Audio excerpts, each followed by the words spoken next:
Hey guys, welcome back to my channel. അപ്പൊ നമ്മൾ ഇന്നത്തെ വീഡിയോ എന്താന്ന് വെച്ചാൽ നമ്മൾ പപ്പായം കൊണ്ടുള്ള റെസിപ്പി ആട്ടോ. നമ്മൾ ഇന്നും പപ്പായം കൊണ്ട് എന്തുണ്ടാക്കുക, കൂടുതലും ആൾക്കാരും ഞാനടക്കം ഉപ്പേരി, തോരൻ അങ്ങനെയൊക്കെ ഉണ്ടാക്കല്. ഇനി നമുക്കൊരു വെറൈറ്റി പിടിച്ചാലോ. ഇന്ന് നമുക്ക് പപ്പായം കൊണ്ട് ഫ്രൈ ചെയ്ത് വെക്കാലോ. ഇന്നപ്പാ അപ്പൊ നിങ്ങളവിടെ ഉണ്ടല്ലോ പപ്പായക്ക് എന്താ പറയാൻ താഴെ കമന്റ് ചെയ്യണ്ടോ. ഞങ്ങളവിടെ കറുവത്തുങ്കായ എന്നൊക്കെ പറയും. ഓരോ നാട്ടിലും ഓരോ ഇതല്ലേ പറയാം. അപ്പൊ നിങ്ങളുടെ ജില്ലയും കൂടെ ഏതാണ് താഴെ കമന്റ് ചെയ്യണ്ടോ. അപ്പൊ നമ്മളിതാ പപ്പായ നീളത്തിലായിരുന്നു. നമുക്ക് പപ്പായ ഹാഫ് കുക്ക് ചെയ്തെടുക്കുക. അതിന് വേണ്ടി പാത്രത്തിലോട്ട് കുറച്ച് വെള്ളം ഒഴിച്ചിട്ട് അതിലോട്ട് ഉപ്പും മഞ്ഞൾപ്പൊടി വേണമെങ്കിൽ കേട്ടോ, ഓപ്ഷനിലാണ്.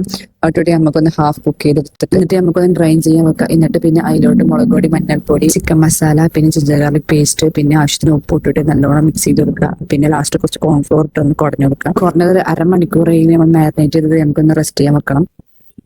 അരമണിക്കൂറിന് ശേഷം നമുക്ക് പാനിലോട്ട് എണ്ണ ഒഴിച്ചിട്ട് നമുക്ക് പൊരിച്ചെടുക്കാം. പപ്പായ ഫുള്ള് പൊരിച്ച ശേഷം നമുക്ക് ലാസ്റ്റ് കുറച്ച് കറിവേപ്പിലയും പച്ചമുളകും ഇട്ടിട്ട് ഒന്ന് ഫ്രൈ ചെയ്തിട്ട് നമുക്ക് അതിന് മേലെ ഇട്ട് കൊടുക്കാം. അപ്പൊ അടിപൊളി ടേസ്റ്റ് കിട്ടും, നല്ല മിക്സ് ആയി കഴിക്കുമ്പോൾ. അപ്പൊ നമ്മൾ പപ്പായ ഫ്രൈ ഇതോടെ റെഡി ആയിട്ടുണ്ട്. നിങ്ങൾക്ക് എന്താ ഇഷ്ടപ്പെട്ടോ, ട്രസ്റ്റ് മീ ഗൈസ്.